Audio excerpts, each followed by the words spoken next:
Some doctor my mom knew from the neighborhood, 7 hours a day in a lab he set up in his garage. He paid me $8.50 an hour to drown mice. One at a time, I pinched them by their tails and plunked them into a giant Time magazine mug of water.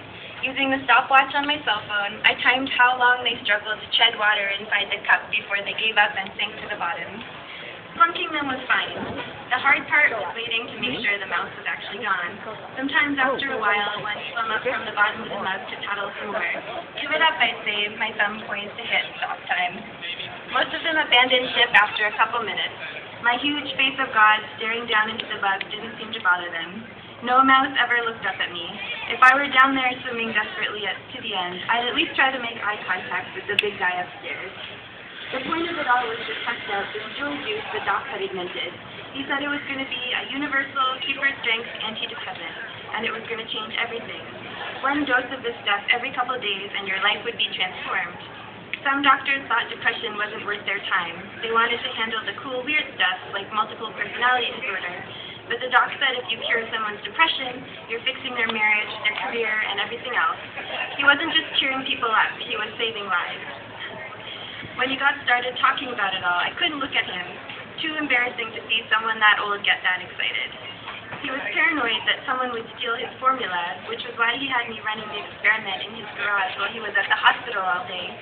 He'd made me sign a confidentiality agreement before he even told me what the job was about. I used a made-up signature just in case I needed to pretend like I'd never been involved. I heard somewhere that if you use your left hand, forensics can't trace it back to you. The doc injected the drug into half the mice every couple days. He kept the boxes of syringes in a mini fridge, and there was just enough room for me to wedge my lunch in on top of them. Sometimes I thought about syringing my sandwich for a little midday buzz, but I never did. I got to choose which mouse to take out next from the bunch, as long as I eventually drowned them all. How long they struggled was supposed to show how not depressed they were.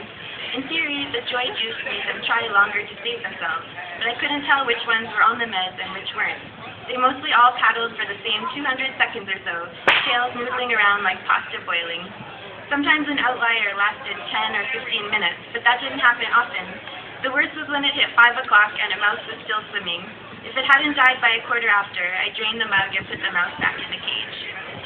Sometimes I tickled their bellies before I plunged them, and I wondered if that made any difference. Sometimes during my lunch break, I put 3 or 4 in my Tupperware and watched them fight over my sandwich crumbs. Enjoy this meal, for it is your last, I sang. Sometimes I spilled out the mug and let a live mouse sniff at its passed-out colleague in the sink.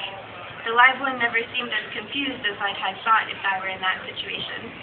Sometimes I pinched up a live one in each hand and held them up, watching their legs bicycle in space for a minute. I brought them side by side in the air. Kiss each other, I whispered, swinging them together lightly by their tails, but each one just cuddled alone, oblivious to the mouse hanging upside down right next to it. In the evenings, I either played video games in my room or I texted Charlie. We'd creep into the community pool where he lifeguarded and go swimming with all the lights off. Save anyone's life today? I always asked him. You know it, he said. We were swimming in the dark, but I could see him smiling. A girl. It was wild. I saw her dive in and stay down. I know instantly she's in trouble. I'm ready to dive in after her the second she touches down. Pure instinct. I blow my whistle and I leap in, straight down to the bottom. She's lying there, totally out of it, and I grab her and pull her up. She's back in the air in 5 seconds, just like that. Charlie clapped his hand on the surface of the water. His smile reminded me of the docs when he was talking about his drug. Huge and embarrassing. I held my breath and went underwater, sinking to the bottom. I had to paddle to stay down.